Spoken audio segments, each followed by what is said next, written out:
Welcome back, everybody, to the Coconut Tree Podcast with your favorite two anonymous hosts, Thomas and Hey Anthony. there, losers.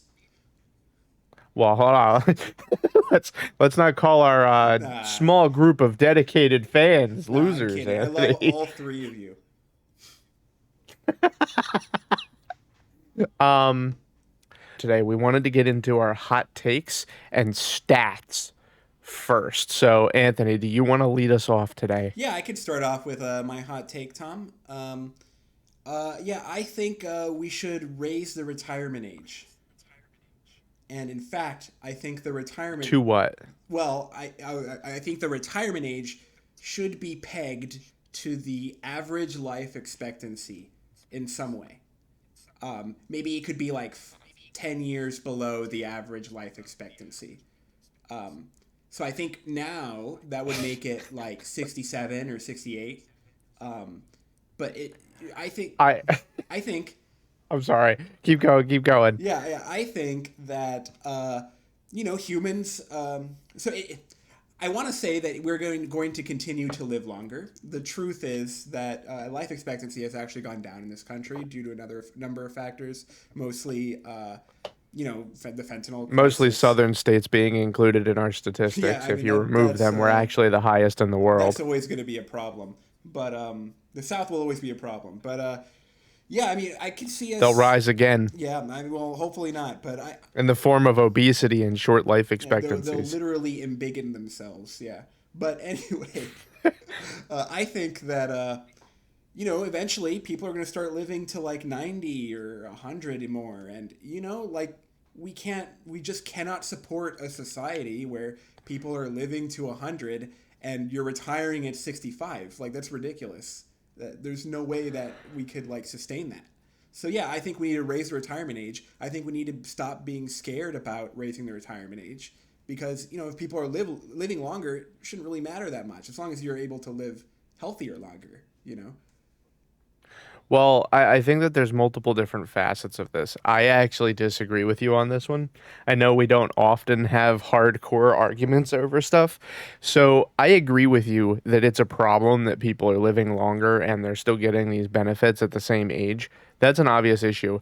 But my problem isn't that, or my solution rather, isn't that we change retirement age. It's that we change the structure of how Social Security is paid out to begin with at all. So, how I think that it should work is that you turn 65, right?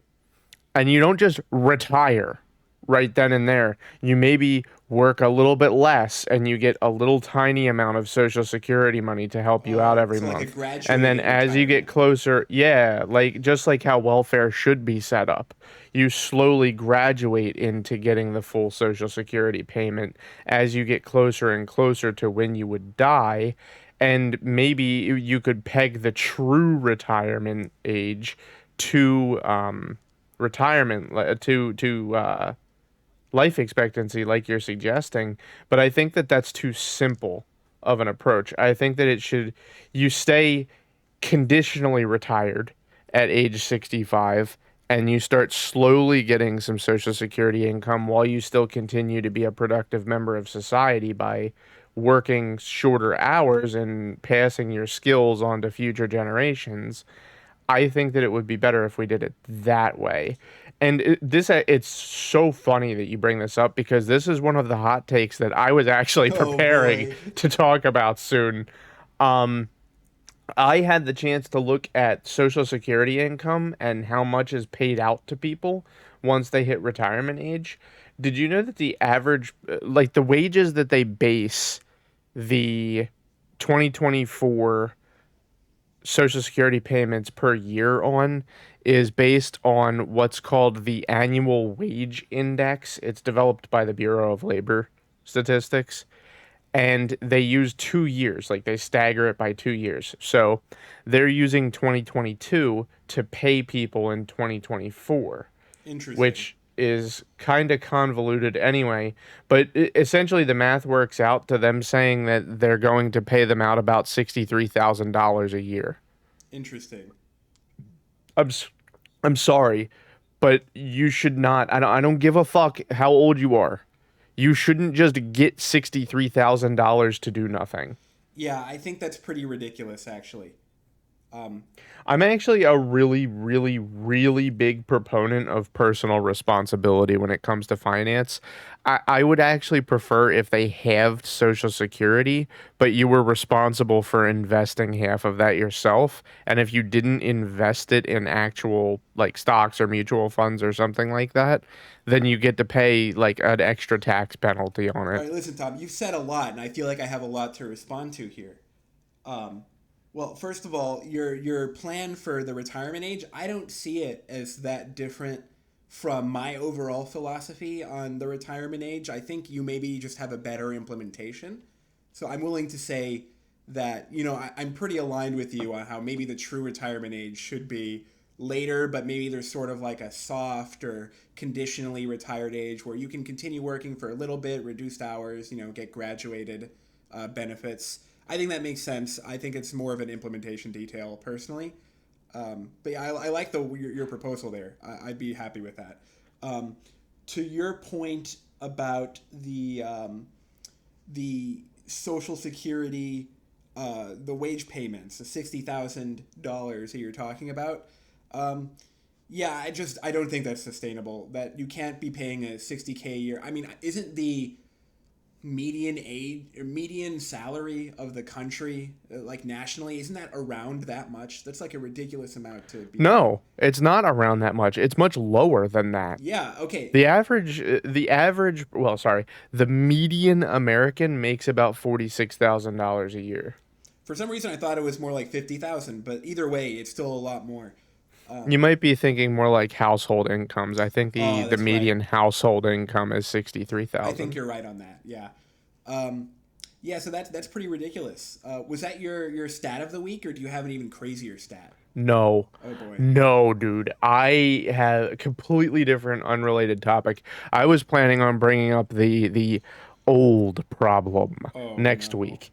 But this is something that just absolutely drives me up a wall. So there is a thing that I have been looking into in the United States, and I feel like I have come across a bombshell. Maybe I'm just talking about things that everyone else already knows about, but I Wait, didn't. wait. So this is your stat of the week. All right, Yes. stat of the week, everybody. Stat of the week. Um, Wage theft is what I want to talk Oh about. boy, this could go many So, directions. I am surprised and impressed at people. Um,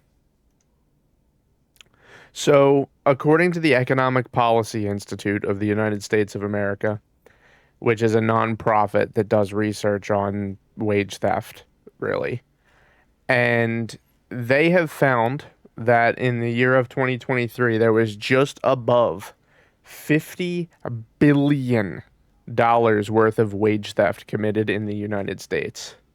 I've heard this stat before. I don't know if it's true. I've only I've looked into this. It's variable. So it's definitely over 15 billion. It's between 15 billion and 50 so billion. 15 billion. That sounds a lot more reasonable to me when you're talking about like the different, how big the country is, how many companies there are. I feel like a lot of wage theft is probably happening on the scale of like small businesses. That No, really, that's not the case. no, it's not actually. There was actually a blockbuster case where Amazon was held accountable for something like $290 million in just the state of Really, Oregon. really, Yes. that's very interesting. And the thing is that the US government has been absolutely toothless when it comes to enforcing these rules. So, the thing that we really need to discuss first is who considers what wage theft, okay? Because the 50 billion people, they include more things as wage theft, right? Like when it comes to them, they they also include when somebody should be entitled to benefits but doesn't get them in their wage theft. analysis. And when you include that, it shoots up to the 50 billion because what happens a lot of time, dude, I just keep getting to use my master's degree in all of these Oh, what a podcasts. It's coincidence! great. I should come up with some tech insane stats, and then maybe I could use my degree. Yeah, all right, tech boy. Uh, but anyway, one of the big things, and we talked about this in the last episode, is the FLSA, which is the Fair Labor Standards Act, written fucking forever ago, ages ago, almost 100 years ago at this point, I believe. Like 1930 something is when the FLSA occurred, and I believe I'm not quoting a stat here. And one of the things that they do in this 50 billion demographic number is that they include the benefits because FLSA tells you and ACA tells you exactly how many hours a person needs to work and for exactly how long they need to work them before they should be entitled to your company's benefits package. So the 15 billion people don't account as much for benefits, and the $50 billion people do account for those benefits. But for the 15 billion, this is generally what is considered wage theft: violating minimum wage requirements, failing to pay overtime that an employee should have been owed, requiring employees to work off the clock, withholding final payments, misclassifying employees as independent contractors or exempt from overtime, improperly withholding tips, withholding meal and rest breaks, and forcing employees to pay for tools or other expenses that should be paid by the employer. I 100% believe So, that all of that happens. absolutely, those are the $15 billion people. Okay, those things that I just listed there account for $15 billion in money that people should have been paid but don't get paid out to them. Hmm. And here is this is a 2-in-1 stat of the week. Of that $15 billion, because let's just use 15 billion to talk about that's like the government definition, you know. Hmm. So only 274 million of that was ever recovered for the workers. Jesus, that's such a Most small of the percent. It's like time, what, like 2%? it's tiny. It's tiny. It's ridiculously tiny. And the thing is, Maybe 20 all per. of Well, that, I'm bad at math. Maybe that was 20% actually, closer to that. no, it couldn't have been 20%. 274 million is Oh yeah, out of 15 27.4% billion. of 1 You're right. billion. I was right the first time. Yeah. Sorry, second No, guessing. it's tiny. All Uh, right, calm down, tech boy. Programmers aren't good at math. Mr. I got a STEM degree. I took three classes in calculus, and I'm still bad at math. So whatever. Yeah, me too, bitch. Anyway, the $274 million that they got back aided in 163,000 workers nationwide who were denied wages that they should have been owed. Mm. That is absolutely fucking ridiculous. So 31.8 million of that was recovered went to employees in the healthcare sector. 35.5 million went to workers in the construction sector, 6.8 for agriculture, 8.3 for retail, 29.6 for food service, and 12 million for building services. So the one that's particularly concerning to me here is 31.8 for healthcare workers. I if I ever walked in and had an MA who was injecting something into me, and they were telling me that they didn't get paid the past two pay periods, Yeah, nah. I'm leaving before they can kill me. Yeah, yeah, not a great look for sure. What the fuck is that? It's a disaster. This is one of the worst oversights of the US government that I've seen. And do you know what's even more impressive to me? Why the fuck are major news networks not talking about this? This is like an easy slam dunk to It's report. not. There's not an easy narrative. That's why. You can't build a story out of it. Oh, true. Siding with workers is never their MO because they have employees. Yeah, it's pretty rough, but that's why Forgot. kind of circling this back to the the presidential election just for a second. Just for a second. I know that's not the topic, but I would be remiss if I didn't It's always the mention. topic. That's true.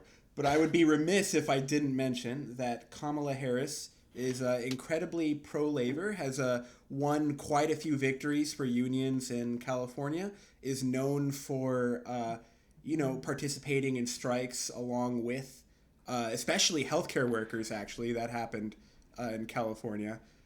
She secured some big victories for the healthcare workers union there.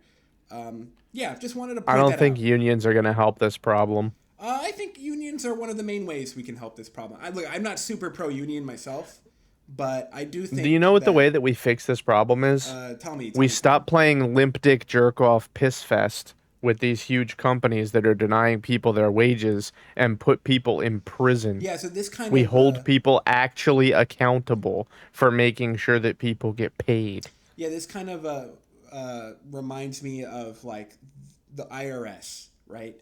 So look, the IRS is a law enforcement agency, right? It enforces Sure. tax law. And everyone knows that rich people can cheat on their taxes pretty easily, and they often do.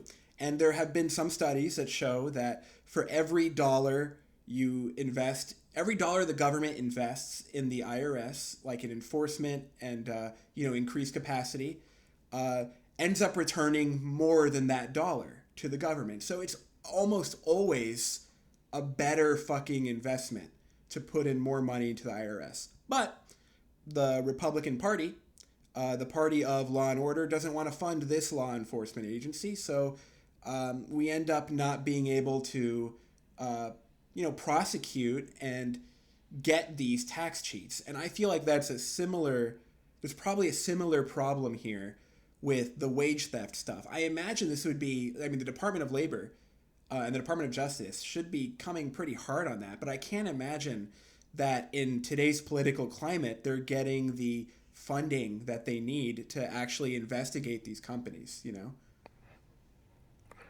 I'll tell you, Anthony, I have had the displeasure of working with departments of labor in the past, and specifically their unemployment divisions. And I can tell you that if the entire Department of Labor works anything like the unemployment department, they one always have more than enough employees. It's not even close. Like you will literally get the phone picked up within 10 seconds if you call them. Well, but Two, sorry, I was going to say, the aren't unemployment agencies state by state? yeah, of course. Obviously, I've only ever interacted with the Delaware and Pennsylvanias. Well, and a little bit of New Jersey, but not as much. Yeah, but my point is that Um, like there's no guarantee that just well, because okay, hold sure. on. I haven't even gotten to my Sure, point go yet. ahead. Go Jesus, I'm ahead. not even telling you you're wrong, son. Jeez. Go ahead. Um, if it works anything like the rest of the Department of Labor, they do not investigate. They just look at whatever the worker says, and they just automatically side with them.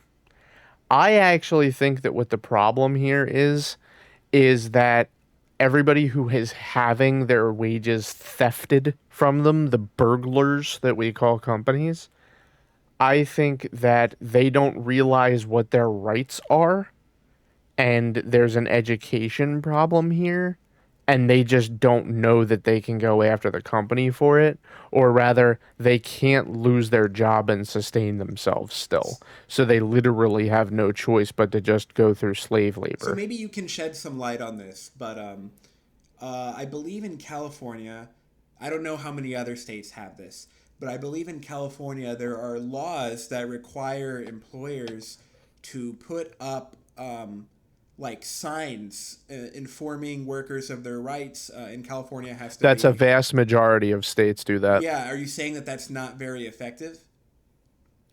No, nobody reads them. Okay.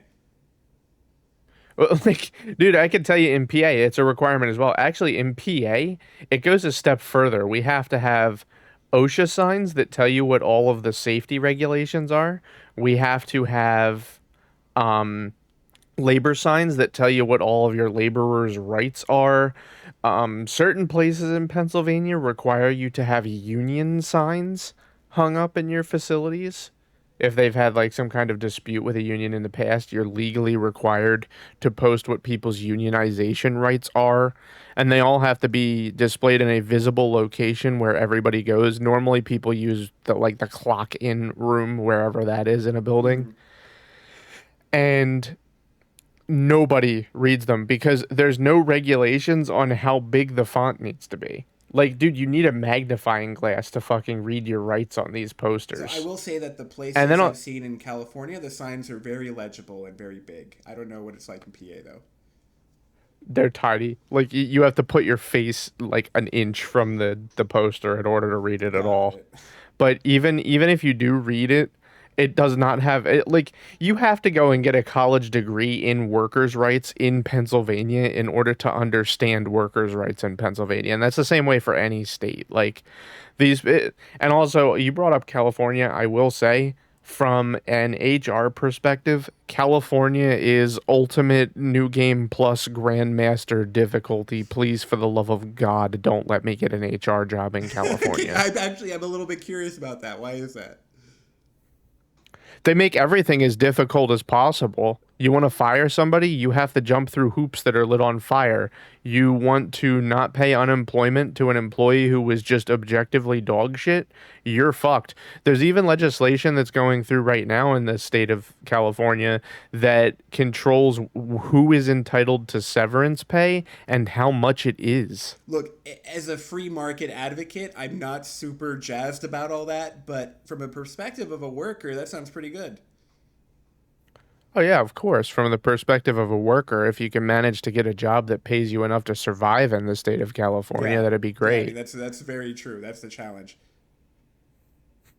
Like, you better hope you have that computer science degree or you're Yep, fucked. yep.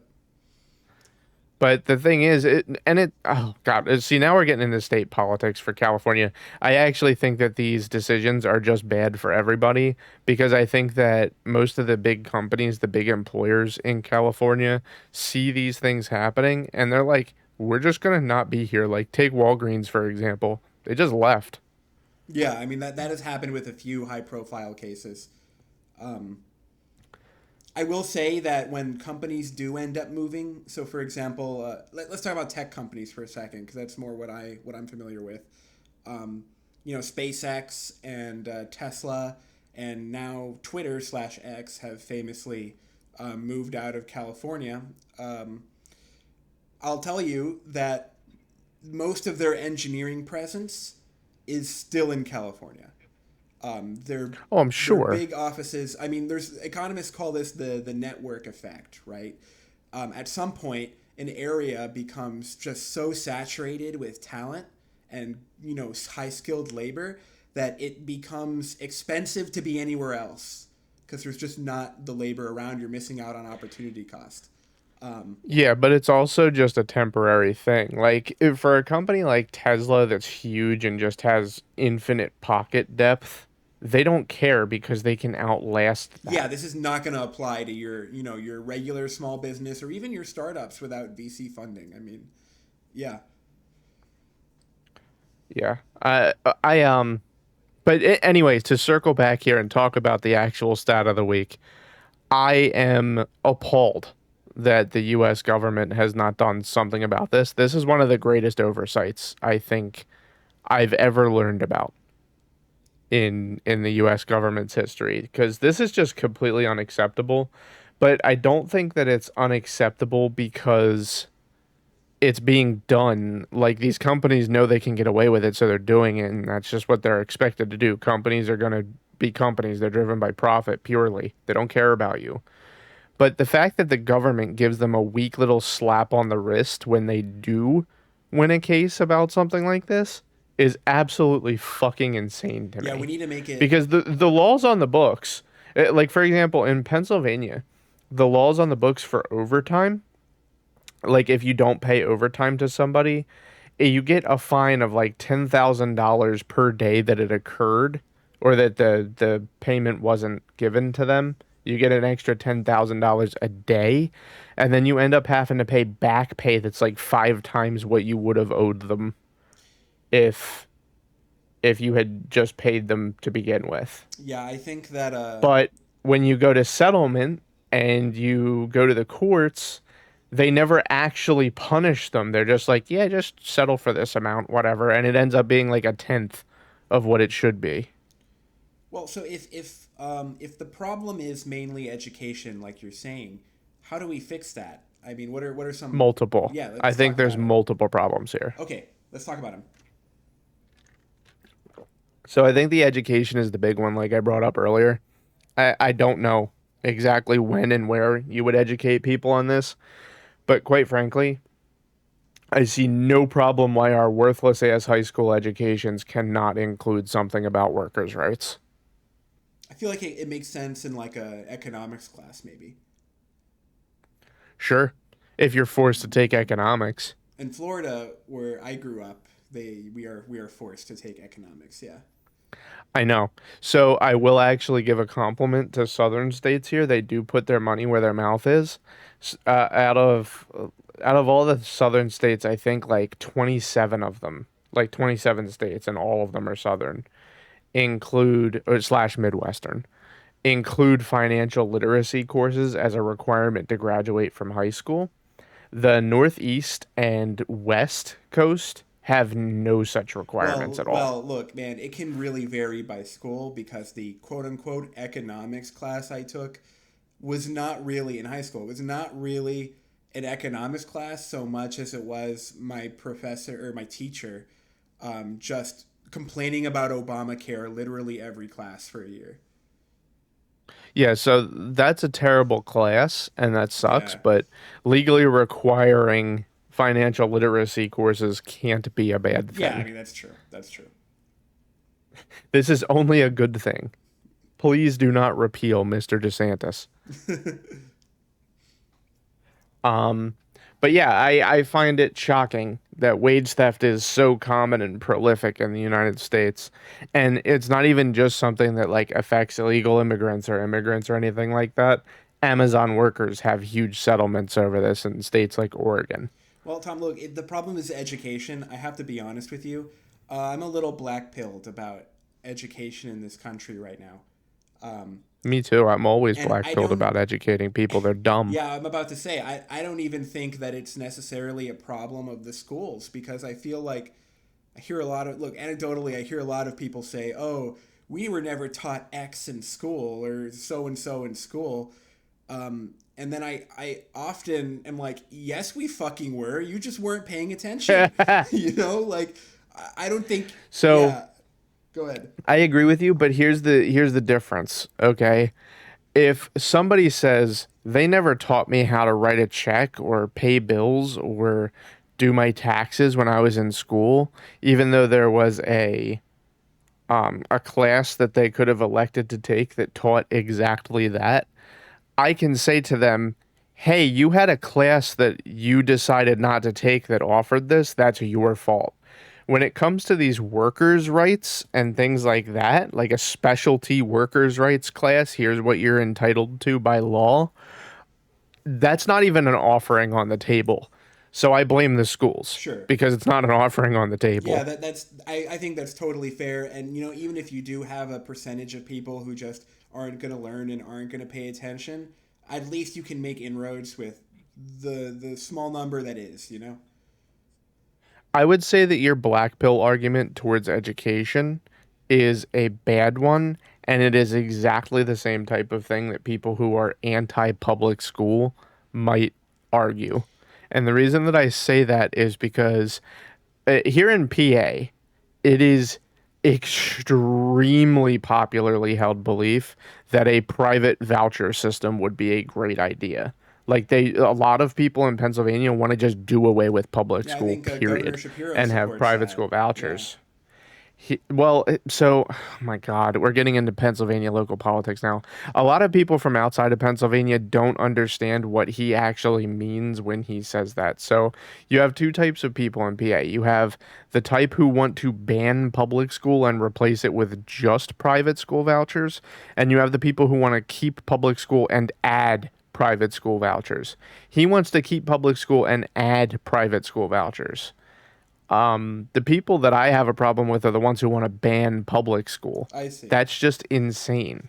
Yeah, it's hard not to be black pilled because I've seen a lot of studies that kind of indicate that a lot of like you can pour in money and resources into failing school districts and it doesn't really seem to improve their performance that much. It seems like to actually solve education issues, you need to really like you need to solve all the other issues in that community first, you know? And Well, you that's need to force people to go to the other schools that are successful and close the ones that suck. Yeah, so I'm sympathetic to that argument. I'm not like entirely on board with eliminating private schools, but I think it's fair to maybe limit private and charter schools maybe a little bit more so that there's So basically charter schools, I'm actually perfectly fine with. well, I guess cuz they're a You lottery test you system. test into I them. thought most of them were lottery systems. Over here in southeast Pennsylvania and like northern Delaware, you have to like you in middle school you have the option to try and test into one, and if you can test into one, it's just free and you get to go That might there. just be Pennsylvania because Florida was definitely a lottery system and that's always how I assumed. Well, we could have both. I'm not sure. It's just my experience is I've seen people test into Yeah, but them. I think it is true that if you put all the rich, if you make more of the rich kids, um, if you make them go to the schools with the poor kids, then those schools will get better. That's 100% true. Yeah, 100%. yeah. Absolutely. But I don't think it has anything to do with No, money. of course not. I think that it has to do with okay, so let me just say this is my hot take of the week, I guess. Rich people behave better than poor Bro, people. that's not a hot take. That's a cold take. It's just true. I'm sorry, but I guarantee you I just pissed off anybody listening to this who's not wealthy. Yeah, you probably did. You probably did. Um, Not that I'm wealthy myself, I'm very far from it, but I have experienced a wide breadth of humans from multimillionaires that are CEOs of medium-sized companies all the way down to when I started my life in a trailer park. And I can tell you that there's just a difference in how people behave. Rich people just behave more civilized than people who are poorer, There's a in my there's a opinion. lot of reasons for that, I That's not think. to say that all poor people are miscreants or anything like that. That's not what I'm saying. But in general, they're just uncouth. There's a lot of reasons for that, I think. And look, I spent a lot of time last episode shitting on rich people in gated communities. So let me let me spend some time to glaze the rich as if they didn't need it anymore. But look, it's just a fact that if you're wealthier, you probably have less things to worry about. That's going to have all sorts of downstream effects. You're going to be in a better mood. You're going to like probably have had a better education, so you're going to have a better understanding of just how things work. You can teach your children like just valuable social skills that maybe if you were poor you wouldn't have necessarily have been taught. There's all sorts of reasons for that. I'm not like blaming poor people for it necessarily, but it is a fact that rich people are usually better to interact with. It's just a much more pleasant experience most of the time. It depends. I think there's a breaking point. Like you have those people who are definitely Well, rich yeah. and they're I fantastic mean, to talk to and like they actually earned being rich because they're good at communicating with people and right. organizing things.